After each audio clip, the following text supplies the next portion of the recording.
জাহান্নামে ঢুক। সে বলবে আল্লাহ আমি কেন জাহান্নামে যাব? আমি তো কোনো নেতার ভোট দিই নাই, কোনো নেতার কথা মতো চলি নাই, কোনো সুদও খাই নাই, আমি কেন জাহান্নামে যাব? আমার আল্লাহ বলবে সব তোর ঠিক, ওকে ওকে। তুই নামাজ পড়েছিস কিনা? জি আল্লাহ নামাজ পড়েছি।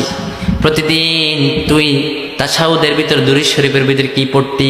সালাতের ভিতরে সে বলতে পড়তাম আল্লাহুম্মা সাল্লি আলা সাইয়্যিদিনা মুহাম্মদ। পড়তি নাকি? হ্যাঁ পড়তাম। সাইয়্যিদ শব্দের অর্থ কি? সে বলবেন না তা। তাহলে তুমি নামাজের ভিতরে সব সময় বিশ্বনবী সাল্লাল্লাহু আলাইহি সাল্লামকে নেতা মানতা? সে বলল বালা, হ্যাঁ মানতাম। নামাজের ভিতরে মানতাম, 5 ওয়াক্ত নামাজে 17 ফরজের ভিতরে মানতাম, হ্যাঁ মানতাম।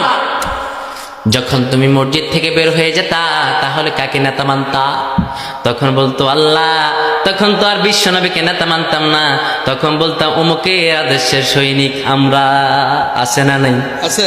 আছে না নাই? তখন আল্লাহ বলবেন যখন তোকে কবর রাখতো একটা দোয়া পড়তো, সে দোয়াটা কি?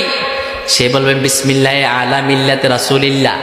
সেটা হলো আল্লাহ আমি আল্লাহর নামে রাসূলের দলে ছেড়ে দিলাম। কবরে যখন রাখা হলো কার দলে রাখলো? রাসূলের দলে। দুনিয়ার জমিনে কার দল করেছিস বল? সে বলবে আল্লাহ করেছিলাম কুতকুত মিয়া আর ফের মিয়ার দল। তোর কুতকুত মিয়া নামাজ পড়তো নাকি? পেতো না। তোর ফের মিয়া নামাজ পড়তো না। তোর কুতকুত মিয়া কি করতো? আল্লাহ মদ খাইতো। তাহলে তার পিছনে কেন হেঁটেছিস?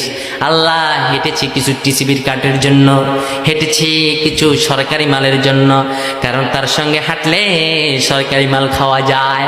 আমার আল্লাহ বললে গোলাম বুঝোস নাই কপাল খেয়েছিস, কারণ এই দুনিয়া তোমাদের জন্য স্থায়ী এবং শ্রেষ্ঠ নয়। কে বলেছেন? কে বলেছেন? আমরা বললাম আল্লাহ আমাদের জন্য স্থায়ী এবং শ্রেষ্ঠ কি? আমার আল্লাহ বলেন বাল তুসিরুনাল হায়াতাদ দুনিয়া ওয়াল আখিরাতু খায়রুন ওয়া আবকা। তোমাদের জন্য স্থায়ী এবং শ্রেষ্ঠ হলো আখিরাত, তুই তোর আখিরাতের জিন্দেগি হারালি, যা যা জাহান্নামে ডুব। ঠিক না? এখন আমাদের সমাজে এমন লোক আছে না নাই? আমাদের বিশ্বনবীকে নেতা মানে কিন্তু জীবনে নেতা মানে না, আছে না নাই? কবরে রাখার সময় বলে দে বিসমিল্লাহ আলা মিল্লাতি রাসূলুল্লাহ। না, দরকার নাই। আপনি বলবেন বিসমিল্লাহ আলা মিল্লাতি অমুক অমুক অমুক নেতা। বিসমিল্লাহ বিসমি শয়তান, বিসমি আলা মিল্লাতি শয়তান, শয়তানের দলে ছেড়ে দিলা। এই কথা বলতেন। বিসমিল্লাহ আলা মিল্লাতি রাসূলুল্লাহ নামে কেন দেন?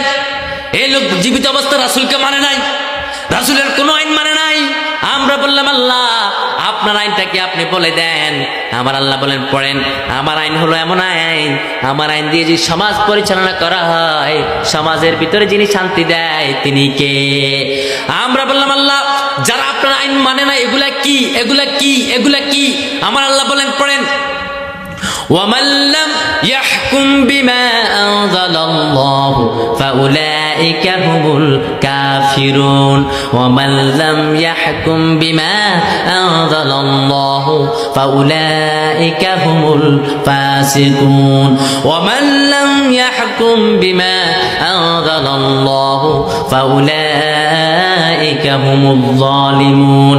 আল্লাহ একটা আয়াত 3 বার বলেছেন, যারা আমার জমিন দিয়ে আমার কোরআন দিয়ে জমিন বাস্তবায়ন করে না, সংসদ বাস্তবায়ন করে না, এগুলা একটাও মুমিন না, সবগুলা কাফের। কে বলেছেন? কে বলেছেন?